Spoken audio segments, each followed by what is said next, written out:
వాళ్ళకేమి లేదండి. ఇప్పుడు మేడిగడ్డని ఎండబెడితే కాళేశ్వరం మొత్తం ఎండబెట్టాలంటే మేడిగడ్డని బూచిగా దేనికోసం గోదావరి జలాల్ని చంద్రబాబు నాయుడుకు పంపించాలి. అదే బనకచర్ల గోదావరి బంకచర్ల రిజర్వ్.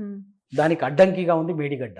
కాబట్టి మేడిగడ్డ కూలిపోవాలి. గోదావరి జలాల్ని బడేబై నరేంద్ర మోడీ తమిళనాడుకు మాట ఇచ్చినట్టుగా తమిళనాడుకు గోదావరి కావేరి నదుల అనుసంధానం పేరు మీద తమిళనాడుకు పంపించాలి బడేబాయి కోసం. దానికి అడ్డంకిగా ఉంది మేడిగడ్డ కాళేశ్వరం. కాబట్టి మేడిగడ్డ కూలిపోవాలి, కాళేశ్వరం కూలిపోవాలి. ఇంతకు తప్ప వేరే ఇంకేం లేదు. దాన్ని చూపించాలంటే, అది జరగాలంటే బూచిగా చూపించి ఎవడైనా, నేను అడుగుతున్నా, మీరు ఇల్లు కట్టుకుంటే మీ ఇంటికి ఏదైనా సమస్య వస్తే, టెక్నికల్ సమస్య వస్తే, కట్టిన తర్వాత ఒక చిన్న క్రాక్ వచ్చో, పిల్లరు కుంగు ఇంకేదో వస్తే ఏం చేస్తారు మీరు? ఇన్ని స్టేట్ అవే మిమ్మల్ని అడుగుతున్నాను, ఏం చేస్తారు మీరు? దానికి సంబంధించినటువంటిది ఓ మంచి ఇంజనీర్నో లేకపోతే ఒక మంచి మేస్త్రినో పిలుచుకొని, అయ్యో నేను ఇట్లా అనుకున్నా, కొంచెం ఏదో సమస్య వచ్చినట్టు, దీన్ని ఎట్లా సరిదిద్దాలో దీనికి నన్ను అడ్వైజ్ చేయండి, మరమ్మతులు చేయండి అని చెప్పేసి చేసుకో, అంతే కదా అని సరిదిద్దుకుంటారుగా మరమ్మతులు చేసి. అంతేగాని ఇలా అట్లా పెట్టేసి ఎగ్జిబిషన్ పెట్టి ఊరులందరిని పిలిచి, పక్క ఊరులను పిలిచి, దేశమంతా పిలిచి, నా ఇల్లు క్రాక్ వచ్చింది, నా ఇల్లు కూలింది, ఇట్లా అయింది అని చెప్పేసి చెప్తాడా? ఎవడన్నా బుద్ధిగల్లోడు, కామన్ సెన్స్ ఉన్నాడు ఎవడని చేస్తాడా? ఇవాళ వీళ్ళు చేస్తున్న పని అది. ఎస్, ఈ ప్రపంచంలో not only Kaleshwaram, across the world ప్రతి భారీ నీటిపారుదల ప్రాజెక్టు కట్టినప్పుడు సాంకేతికపరమైనటువంటి సమస్యలు వస్తాయి.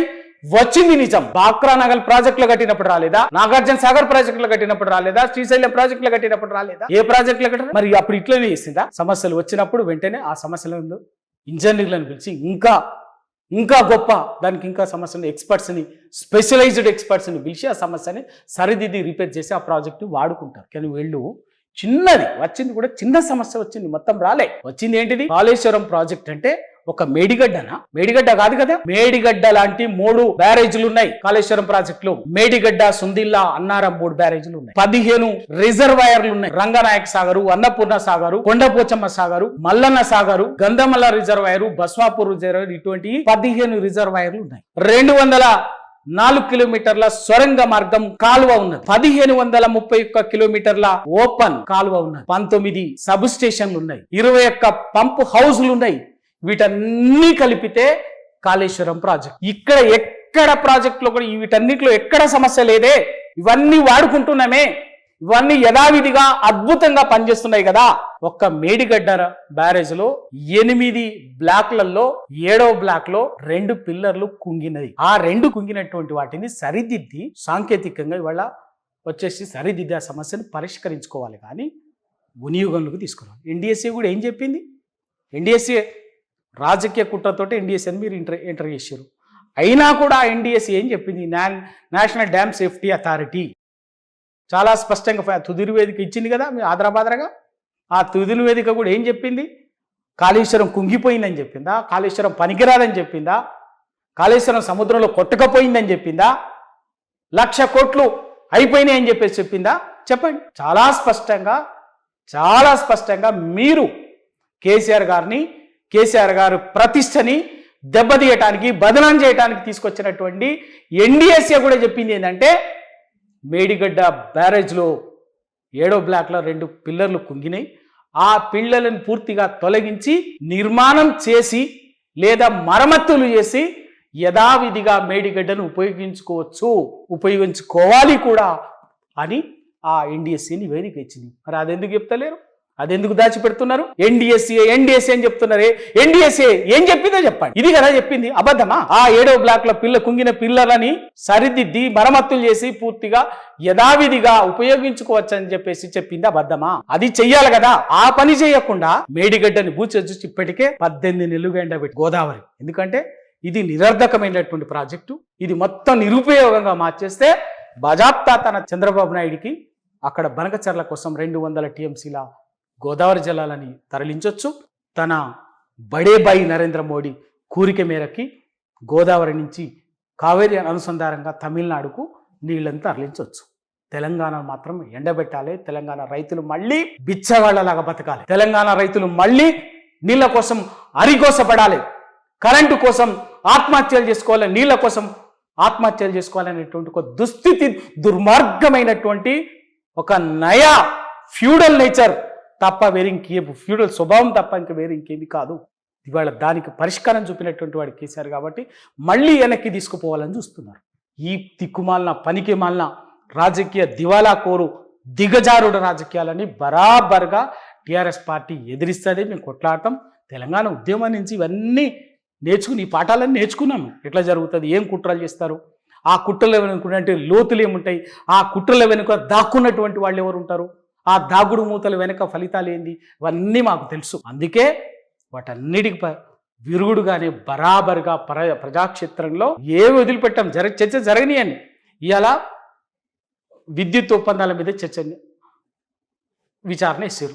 అసలు ఏం జరిగిందని తెలంగాణ సమాజానికి అర్థమైంది. చెప్పినాం, విడమర్చి చెప్పినాం. ఇవాళ కాళేశ్వరం మీద విజిలెన్స్ కమిషన్ అన్నారు, ఎన్డిఎస్ఏ కమిటీ అన్నారు, ఇవాళ పిసి ఘోష్ కమిషన్ అన్నారు. ఇవన్నీ జరిగింది. దీనివల్ల ఏం జరిగింది? తెలంగాణ ప్రజలకు విడమర్చి చెప్పినాం, వాస్తవాలు చెప్పినాం, వాస్తవాలు అర్థమైంది. ఎస్, అందుకే మేము కోరుకున్నది కూడా. అందుకే ఏ కమిషన్ వేస్తామన్నా వ్యతిరేకించలే, ఆహ్వానించినాం. ప్రజలకు వాస్తవాలు తెలియాలని చెప్పినాం. కాబట్టే వాస్తవాలకు తెలియజేసి వాస్తవం ఏంది ప్రజలకు, తెలంగాణ సమాజానికి, మొత్తం ప్రపంచానికి అర్థమైంది. ఎస్, ఇటువంటి అన్నిటికీ పెద్ద భయపడేది ఏం లేదు. అంటే ఇప్పుడు మనకి ఫస్ట్ తెలంగాణ వచ్చింది ఈ నీళ్లు నియామకాలు ఇలాంటి వాటి లేవు కాబట్టి ఆంధ్ర ప్రత్యేక రాష్ట్రం ఏర్పడింది కదా. ఇప్పుడు మళ్ళీ అదే పరిస్థితి వస్తుంది కదా సార్. మరి ఇంకా ఎవరు ప్రజలు కదా. ఇప్పుడు ఏంది, ఇప్పుడు కేసీఆర్ గారు మీరు అన్నట్టు నీళ్లు నిధులు నియామకాలు 9.5 2 లక్షల ఉద్యోగాలు భర్తీ చేసిండ్రు. వీళ్ళు వచ్చి ఒకటి భర్తీ చేయలే. మొత్తం ఇచ్చినటువంటి ఉద్యోగాలకు దరఖాస్తులు ఇచ్చుకుంటా, ఫోటోలు దిగుంటా, ఫోజులు కొట్టుకుంటా మేము ఇచ్చినాం 50,000 ఉద్యోగాలు సంవత్సరంన్నరలు అని చెప్పి చెప్పుడు తప్పేం లేదు. కేసీఆర్ గారు 2 లక్షల ఉద్యోగాలు ఇచ్చారు తెలంగాణ వచ్చిన బస్ అదే కదా. 2 నిధులు. ఎక్కడ నిధులు?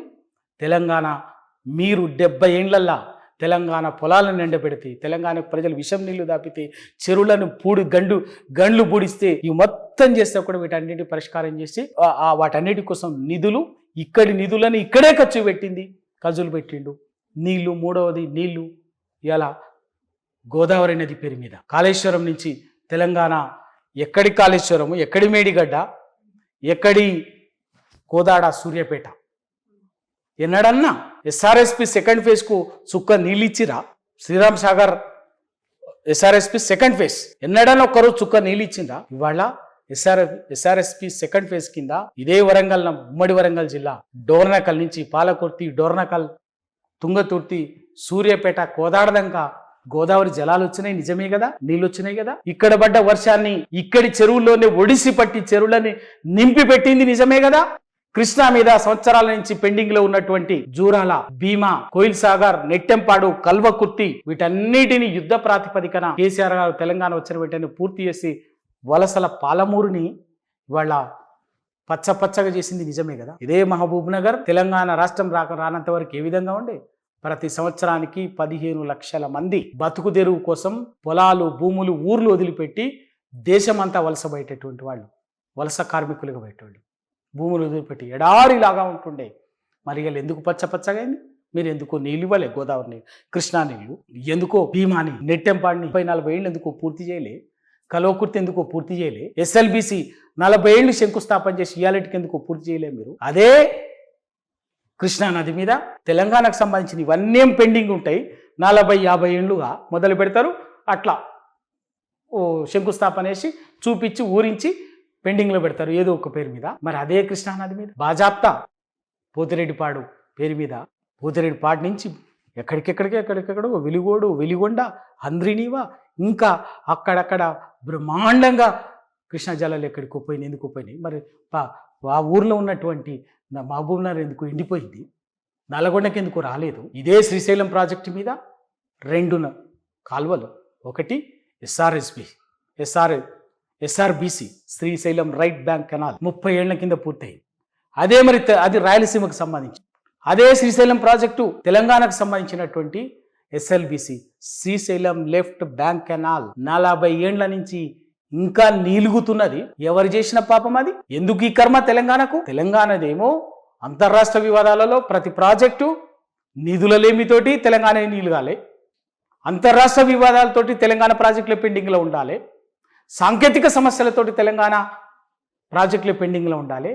ఎందుకో మరి తెలంగాణ ప్రాజెక్టులు అంటేనే పర్యావరణము, అటవీ శాఖ, అటవీ అనుమతులు, ఈ సాంకేతిక సమస్యలు, న్యాయపరమైన సమస్యలు, భూ సమస్యలు, అంతర్రాష్ట్ర వివాదాలు ప్రతిదీ కూడా తెలంగాణ ప్రాజెక్టులకు అడ్డంకిగా ఉమ్మడి రాష్ట్రంలో. తెలంగాణ అట్లా నీలుగుతుంటది, పొలాలు ఎండుతుంటాయి, రైతులు వేల మంది ఆత్మహత్యలు చేసుకుంటుంటారు. ఈ లీడర్లకు మాత్రం పట్టదు. ఆంధ్ర రాయలసీమ నాయకులకు ఏజెంట్ల లెక్క వాళ్ళ ప్రయోజనాలకు నిలిచేందుకు వెన్నెముకలే నాయకులుగా బానిసల కింద తెలంగాణను తాకట్టు పెట్టారు వీళ్ళు రాజకీయ స్వార్థం కోసం.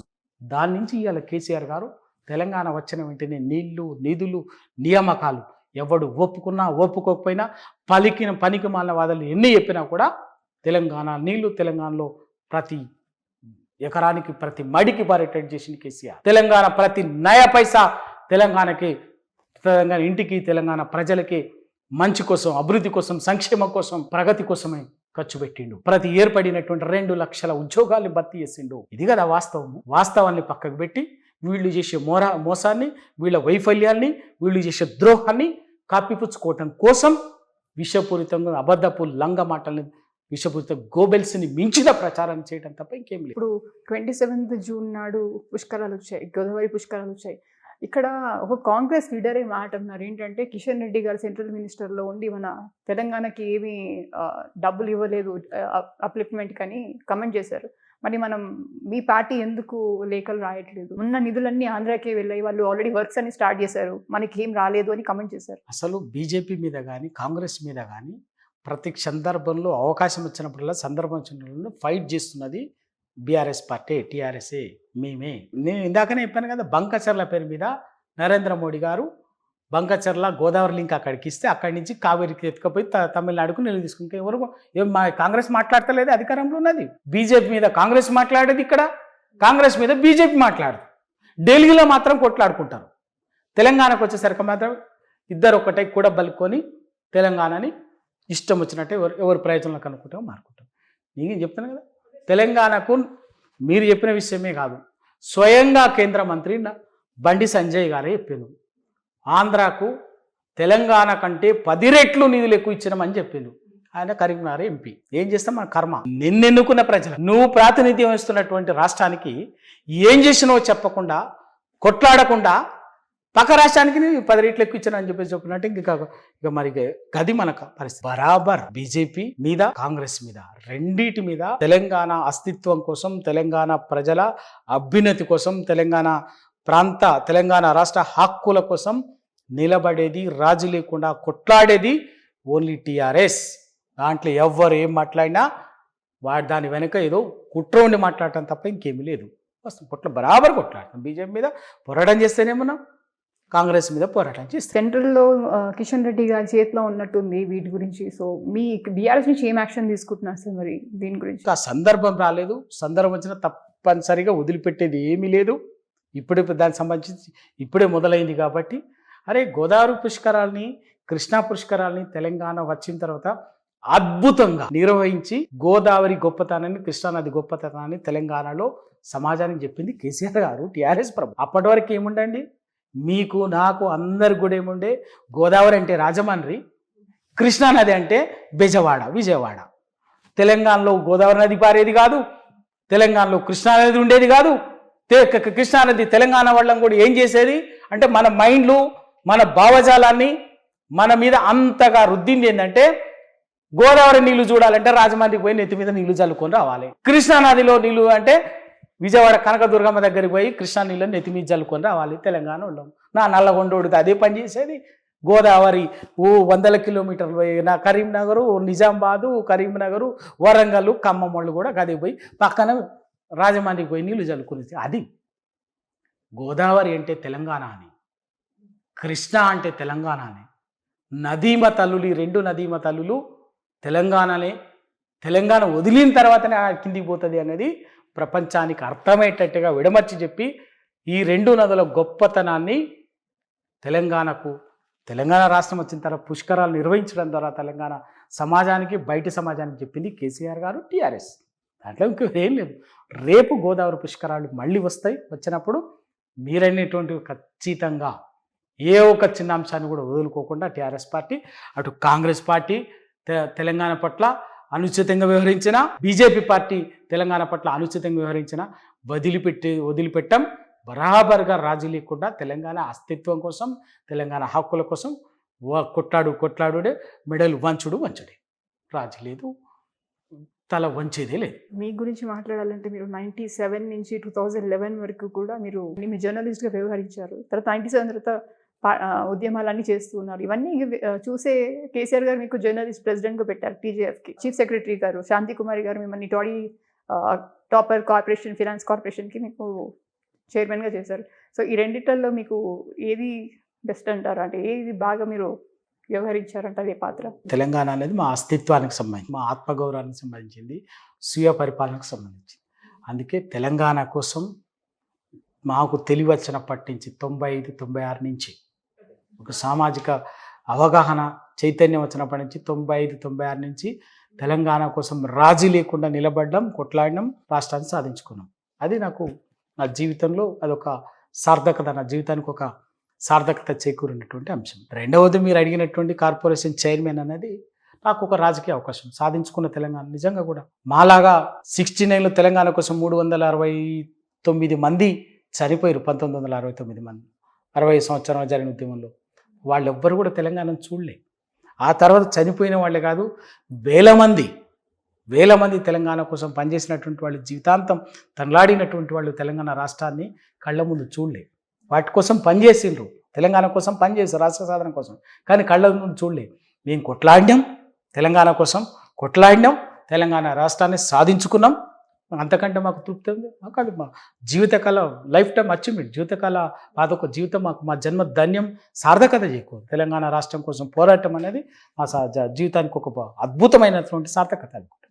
రెండవది, వచ్చిన రాష్ట్రంలో రాజకీయంగా నాకు అవకాశం తీసుకోవటం అనేది కార్పొరేషన్ చైర్మన్ సంబంధించి అది తృప్తి ఉంటుంది. అందుకే నాకు ఆ కార్పొరేషన్, సరే షార్ట్ టైం ఉన్నప్పటికీ కూడా ఆ కార్పొరేషన్ చైర్మన్ నాకు అప్పచెప్పింది ఏంటంటే, నేను కలుగిత కార్మిక కుటుంబ నేపథ్యం నుంచి వచ్చినటువంటి కాబట్టి ఆ కార్పొరేషన్ చైర్మన్గా నాకు ఈ రాష్ట్రంలో ఈ చాలా ప్రమాదకరమైనటువంటి వృత్తులలో కలుగిత వృత్తి ఒకటి ఉన్నది కాబట్టి ఇప్పటికీ ఇంత పెద్ద సాంకేతిక పరిజ్ఞానం, శాస్త్ర సాంకేతిక పరిజ్ఞానం అద్భుతంగా అభివృద్ధి చెంది అంతరిక్షానికి విహరిస్తున్నటువంటి ఈ రోజుల్లో ఒక చెట్టు బతుకుదెరువు కోసం చెట్టు ఎక్కినటువంటి కార్మికుడు దిగేంత వరకు చావు బతుకులతోటి సహవాసం చేయటం, చనిపోవటం, అది కొంత నేను ఆ వర్గం నుంచి వచ్చినటువంటి వాడు, నాకు ఖచ్చితంగా మమ్మల్ని ఎప్పుడు మాకు పేగుబంధం లాంటిది, దాన్ని కలిచి వేస్తుంటుంది కాబట్టి. అందుకే ఆ కళ్ళు ఇప్పటికీ సంవత్సరానికి 400-500 మంది తాటి చెట్టు నుంచి పడి ప్రమాదానికి గురవుతున్నారు. ఓ 200 మంది చనిపోతున్నారు, ఇంకో 200-250 మంది శాశ్వత వికలాంగులు అవుతున్నారు, ఓ 100-150 మంది టెంపరీ ఇంజురీస్ తోటి మళ్ళీ ఇంకో వృత్తిలోకి చేసుకునేటువంటి బతికే పరిస్థితి. ఇంత దుర్మార్గ కళ్ళతోటి మాకు అదొక ఆవేదన భరితమైనటువంటిది. అందుకే నేను ఆ కార్పొరేషన్ చైర్మన్ వచ్చిన వెంటనే కళ్ళు గీత కార్మికులకు ఒక సేఫ్టీ మోక్, రక్షణ కోసం, ప్రమాదం నుంచి పడినా కూడా, ప్రమాదం జరిగినా కూడా చావుకు ఇది ప్రమాదం కాకుండా వాళ్ళని కాపాడేట్టు ఒక సేఫ్టీ మోక్ ఒక ప్రయత్నం చేసిన. నేను వెంటనే నేను 7 నెలలు ఉన్నప్పటికీ కూడా ఆ ప్రయత్నం చేసిన, సక్సెస్ అయినా. నేను ఎలక్షన్లు వచ్చినాయి, దాన్ని ఇండివిజువల్స్కు డిస్ట్రిబ్యూట్ చేయలేకపోయినా. ఆ వచ్చినటువంటి వాటిని కొత్త గవర్నమెంట్ ఇప్పుడు వచ్చేసి రేవంత్ రెడ్డి గారు వచ్చిన వెంటనే దాన్ని సేమ్ నేను ఇన్వెంట్ చేయించినటువంటి దాన్ని, మేము దాన్ని రూపకల్పన చేయించినటువంటి దాన్ని, అన్ని చేసినటువంటి దాన్ని, అంత తయారు చేసిన దాన్ని వచ్చి కాటమయ రక్షణ కోసం మీద పంచి పెడుతున్నారు, గీత కార్మికులకు పంచుతున్నారు. సంతోషం. ఎవరు చేసినా కూడా ఏంటంటే, ఒక చెట్టు మించి ప్రమాదం బారిన పడి చనిపోయేటటువంటి వాళ్ళకి ఎవరు చేసినా కూడా, సరే మేము చేసినప్పటికీ కూడా ఇలా వాళ్ళు చేసిన దాన్ని కూడా మేము స్వాగతిస్తాం. రాజకీయంగా నామమాత్రంగా దాన్ని పరిమితం చేయకుండా ప్రతి కార్మికుడు 2 లక్షల 2,60,000 మంది గీత కార్మికులు లైసెన్సులు తీసుకొని చెట్టు ఎక్కుతున్నారు, తాటి చెట్టు. వాళ్ళందరికీ ఫ్రీగా ఇవ్వాలని నేను కోరుకుంటున్నాను. ప్రభుత్వాన్ని డిమాండ్ కూడా చేస్తున్నాను. ఆ రోజు మా ఉద్దేశం కూడా అదే ఉండే, కానీ మేము దాని రూపకల్పనలో చేయటంలో మా ప్రయత్నం అంతా కూడా అదే ఉండే. ప్రతి గీత కార్మికుడికి ఫ్రీగా సేఫ్టీ మోక్ ఇవ్వాలనేది కూడా ఉండే. చూపించిన ఎన్నికలలో ప్రభుత్వం మారటం వల్ల దాన్ని ఆ 10,000కే పరిమితం చేయకుండా ప్రతి గీత కార్మికుడికి ఇవ్వాలి అని చెప్పేసి నేను మనస్ఫూర్తిగా కోరుకుంటున్నాను.